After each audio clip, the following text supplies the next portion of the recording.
मंथन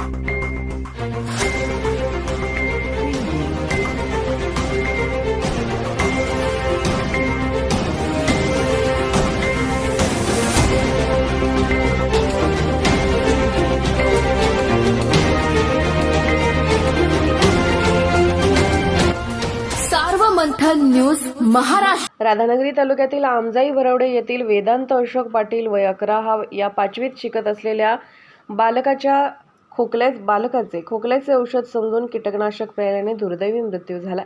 वेदांतने 3 दिवसापूर्वी बुधवारी सकाळी मित्रांच्या बरोबर खेळताना घरातील माळ्यावर ठेवलेले तणनाशक खोकल्याचे औषध म्हणून अनवधानाने सेवन केले होते। त्याला अस्वस्थ वाटू लागल्याने त्याला उपचारासाठी कोल्हापुरात खाजगी रुग्णालयात दाखल केले। गेल्या 3 दिवसात त्याची तब्येत गंभीरच होते।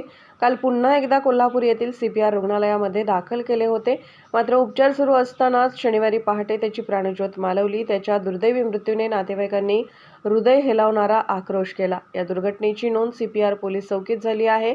वेदांत इयत्ता 5वी मध्ये शिकत होता। त्याच्या अकाली निधनाने आमजाई वरवडे गावात हळहळ व्यक्त केली जात आहे।